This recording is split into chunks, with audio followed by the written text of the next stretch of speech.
There's four reasons that you suck at job searching. And I know that might feel a little bit direct. No, I'm not in a bad mood, but I'm a big believer of if there's something wrong, you have to assume responsibility for it. No matter if it's outside of your control, you find a solution and you get the job done. Okay.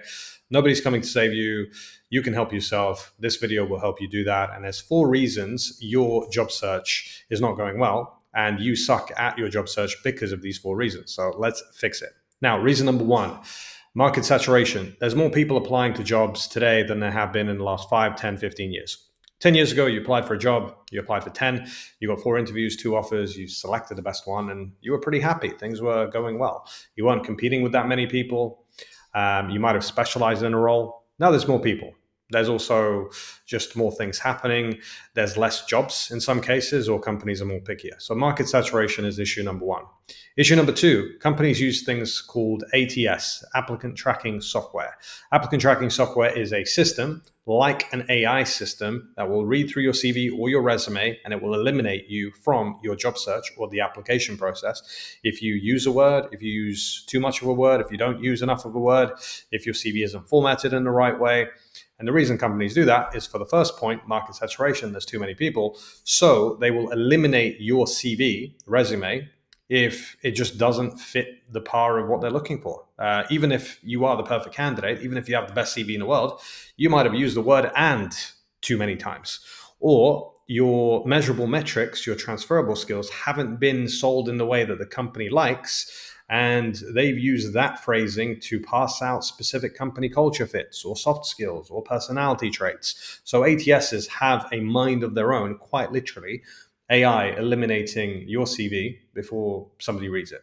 So you're applying for jobs and you're getting rejected by a system. You're probably using AI to make the CV and the resume, and then you're getting an AI eliminating your AI written CV. So it's a mess. That's the second issue. Okay, so that's ATS. The third issue, unicorn jobs. Unicorn jobs are the most interesting thing that has happened in the last 2 years. Maybe longer, but 2 years people have started to notice. Unicorn jobs are, have you seen a job where it requires so much experience that it's just not feasible at all? Okay. You literally have a job that requires 5 years of experience for someone who's just gotten out of university. And then you're kind of thinking, well, how the hell do you expect me to have that experience? I just got out of uni. And you want me to have 5 years of stakeholder communication, account management with enterprise level sales. Like, are you joking me? That doesn't exist. Or better yet, I saw a job advert with a software that has only been out for like 6 months. They wanted 5 years of experience. So it doesn't make sense. And the reason it doesn't make sense is actually there's no conspiracy behind it. It's actually hilarious. You've got 5 people in a company who have decided, okay, we're going to get 5,000 applications. Okay, let's just look for the best. Let's look for the best version of that job seeker. Let's ask for so much unreasonable stuff. There's got to be one person. So if you're a company and you wanted the best of the best, it makes logical sense, but it's also quite stupid. So you wanted the best of the best as a company, and you know you're going to get 5,000 applications. So you've got the market saturation on your side as a company nowadays. And it's not really on your side, but I'll explain that a little bit later. So you've got 5,000 applications. You have ATSs that you can screen all the garbage out, right? And then you've got, I'm going to select the best of the best, and I'm going to make unrealistic, unreasonable, experience requirements, like 5 years of experience out of uni. And if it happens, great. I'm going to pick that one person because what do I got to lose? I've got 5,000 people coming through. I'll just interview 3. I'll pick one. It'll happen in 6 weeks. All good.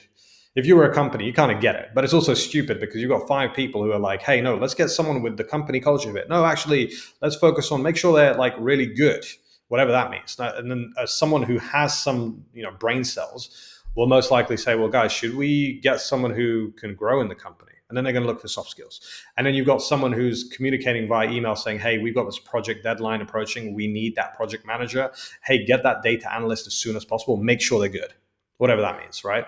So then you have that as an issue, unicorn jobs, which is basically misguided expectation of a decision maker or an executive in most cases. And any company executives watching these videos, you know what I'm talking about. It happens all the time. And a lot of people leave companies because of that reason. They just say the hiring process is so broken, they're not looking for the right people. Okay, so that's the third issue out of four. Now, the fourth issue, the elusive one, the biggest one that actually makes the most amount of confusion and chaos in your job search, and that's AI. And I don't mean ChatGPT AI. I mean companies are confused as to what is going to happen. A year ago, remember using ChatGPT a year ago? It was just like a chatbot. Right now, it's like an API driven, tokenized thing that runs basically every business. Every company is using it, and they're competing with their competitors about how they're using it and who they're hiring and why they're hiring. Oh, this job, this like hard skill is not going to be in, a thing anymore. And what if we hire someone and we don't need them? We're going to have to fire them. Oh, that's going to be legal costs. What if we hire somebody and in 6 months that skill won't be a thing, but then we can kind of redirect them to this role? And so, how do we hire these people now? Do we need to hire them anyway? What if we have to fire the people we have? Well, actually, we need to hire more people who have adaptability because there's going to be this new job. And if you're a data analyst now, you're not going to need this component. You're going to need a future skill that, do you see my point?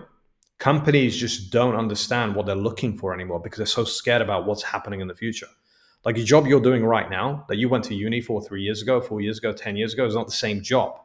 It's an evolution of a job. And it could be a completely different job in the future. If you think about, let's pick admin. I had a candidate reach out to me a couple of days ago, say, "Hey, Milo, I'm looking for an admin role." I mean, now's not the time to look for admin roles. You've got software that can do that. We have agentic AI in our business right now handling the admin's admin because we're not really too sure how it's going to be able to be handled, right? So we have that going. So if somebody approached us saying, "Hey, I want an admin job," we would say, well, our admin is using an admin software to eliminate their own job by positioning them into another field. Now, any How to Job staff watching this, don't worry, I'm not firing you. We're just going to change how the business works. And many companies are doing that. But think about when you're looking for a role. Think about when a company now thinks, should we hire this person? There's no real need for that role, or the role that they, can explain themselves as to being the right fit from just focusing on experience. That experience is going to shift. So that's the fourth reason. So think about all these issues. You have market saturation. There's too many people. You have ATS software, basically your resume and CV's worst nightmare. The Freddy Krueger, Jason, Scream guy of CV elimination, hunting your CV at every application and resume that you make, just eliminating it, cutting it into pieces. Then you have unicorn jobs, which is basically people who have decision-making ability, who have lost the plot, like literally lost their minds. Hey, let's find someone, and you guys know what I'm talking about from every sense of the job search. People who run businesses know this. People who go through their job search see, well, why is there a job that requires experience that doesn't exist? Like, this doesn't make any sense. You want someone out of uni with that much experience? What are you smoking? That just doesn't make any sense. And then you have AI on top of that. So right now, I call this the four horsemen of the job search. Like, it's the end of job search as we know it. The only way this gets better is if AI switches off, if people who run companies actually look at how people job search and become one of those people. That might happen with AI, by the way. But AI is not going anywhere, right? So the only way this really fixes itself is if it evolves, if it changes into something different, which I think we're all seeing the writing on the wall.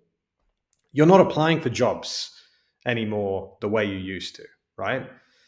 Like, you're not in Kansas anymore, to quote a movie, but you're doing things differently than you would 10 years ago. So what does the next 10 years, hell, the next 6 months, 2026 is going to be mad. It's going to be crazy. Your jobs, you're going to be wishing that it was like it was this year, applying for jobs. So the four issues you have right now, and if you're watching this video, I've got good news.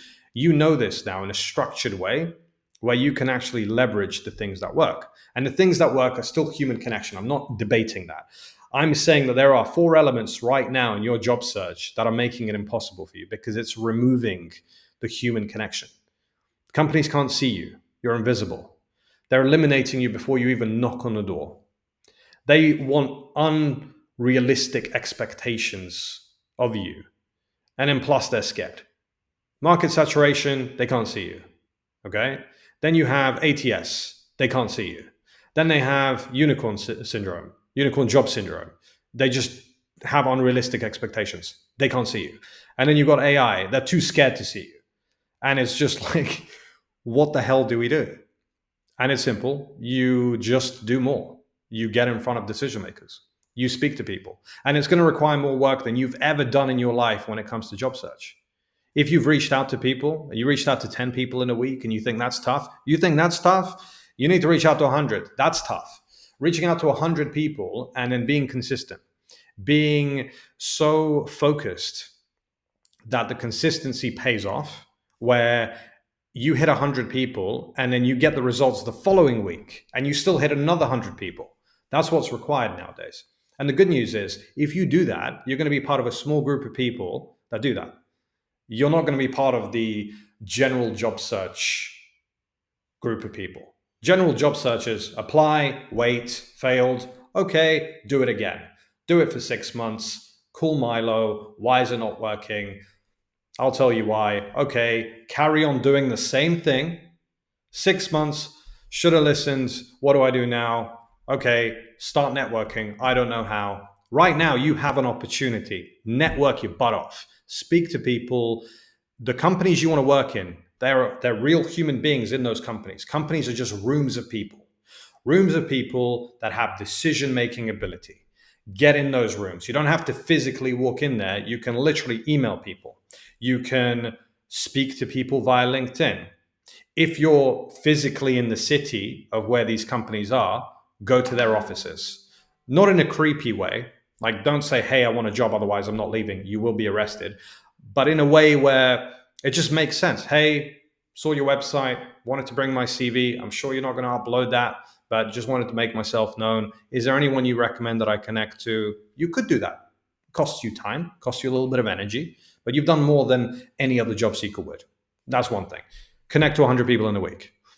Make 5 applications per day. Cold call companies. I'm going to do a video on cold calling companies. You can cold call a company and say, hey, who do you recommend I reach out to in HR? John. Put me through to John, please. Ring, ring.